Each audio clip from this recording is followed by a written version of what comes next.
জুলাই মাসের মধ্যে জাতীয় সনদ তৈরি করা সম্ভব বলে জানিয়েছেন জাতীয় ঐক্যমত্য কমিশনের সহ সভাপতি অধ্যাপক আলী রিয়াজ। জাতীয় সংসদ ভবনের এলডি হলে সংবাদ সম্মেলনে তিনি বলেন, তত্ত্বাবধায়ক সরকার, দ্বিকক্ষ বিশিষ্ট আইনসভা, নিম্নকক্ষে নারীদের জন্য ১০০ আসনের বিষয়েও এক ধরনের ঐক্যমত্য রয়েছে। তবে জাতীয় সাংবিধানিক কাউন্সিল এবং একই ব্যক্তি প্রধানমন্ত্রী হিসেবে কতবার নির্বাচিত হবেন, রাষ্ট্রপতির নির্বাচন এবং সংবিধান সংশোধন প্রক্রিয়া কি হবে, এসব বিষয়ে রাজনৈতিক দলগুলো আরও আলোচনার তাগিদ দিয়েছেন বলেও জানায় ঐক্যমত্য কমিশন।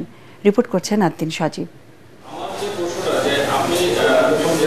সংস্কার কমিশনের সুপারিশের ভিত্তিতে দেশের রাজনৈতিক দলগুলোর সঙ্গে দফায় দফায় বৈঠকে বসে জাতীয় ঐক্যমত্য কমিশন। তবে দলগুলো নীতিগতভাবে বা আংশিকভাবে একমত হয়েছে। তত্ত্বাবধায়ক সরকার পুনঃপ্রতিষ্ঠা, দ্বিকক্ষ বিশিষ্ট সংসদ, রাষ্ট্রপতির ক্ষমতা নির্ধারণ সংশোধন এবং আইনসভার স্থায়ী কমিটির সভাপতিত্বের পদগুলো বিরোধী দলের সংসদ সদস্যদের দেয়ার বিষয়ে ঐক্যমত্য রয়েছে বলে জানান কমিশনের সহসভাপতি অধ্যাপক আলী রিয়াজ।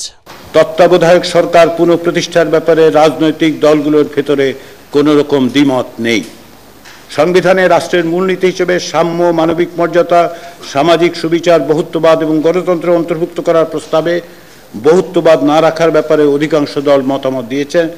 অন্য 4টি মূলনীতির ব্যাপারে এক ধরনের ঐক্যমত্য আছে। সংসদে নিজ দলের বিপক্ষে ভোট দেওয়ার ক্ষেত্রে যে বিধান, তা পরিবর্তনের ব্যাপারে ঐক্যমত্য হলেও কি কি বিষয়ে দলের পক্ষে ভোট দেওয়া বাধ্যতামূলক হবে তার একটি আংশিক তালিকার ব্যাপারে ঐক্যমত্য হয়েছে। অর্থ বিল, আস্থা ভোট, সংবিধান সংশোধন বিলের ব্যাপারে দলীয় অনুশাসনের বাধ্যবাধকতার ব্যাপারে অধিকাংশ দল একমত।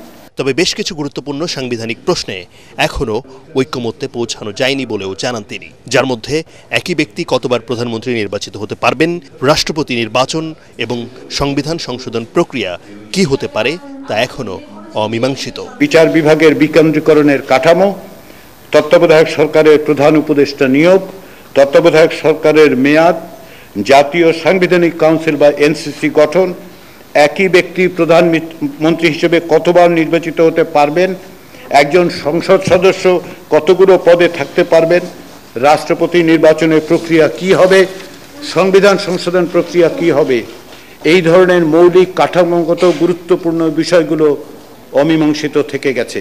তবে এসব বিষয়ে অনেক দলই আরও আলোচনার কথা বলেছেন এবং আলোচনায় নমনীয়তা প্রদর্শন করেছেন। ঐক্যমত্য কমিশন জানায়, শিগগিরই শুরু হবে রাজনৈতিক দলগুলোর সঙ্গে দ্বিতীয় পর্যায়ের আলোচনা। এর মাধ্যমে জুলাই মাসের মধ্যেই জাতীয় সনদ প্রস্তুত করা সম্ভব হবে। এই যে জাতীয় সনদ তৈরির চেষ্টা, সেটা দীর্ঘমেয়াদের লক্ষ্যেই কিন্তু করা হচ্ছে, যে ভবিষ্যতে যাতে রাজনৈতিক কাঠামোটা এমনভাবে হয় যার মধ্যে স্বৈরাচারী ব্যবস্থা পুনরায় উত্থিত হতে না পারে এবং নাগরিকের অধিকারগুলো যেন সুরক্ষিত থাকে। এটা দীর্ঘমেয়াদের চিন্তা, আজকের চিন্তা না। তবে এই সনদ বাস্তবায়নের বিষয়টি নির্ভর করবে রাজনৈতিক দলগুলোর সদিচ্ছার উপর, মনে করেন অধ্যাপক আলী রিয়াজ। আদ্দিন সজীব, এটিএন বাংলা, ঢাকা।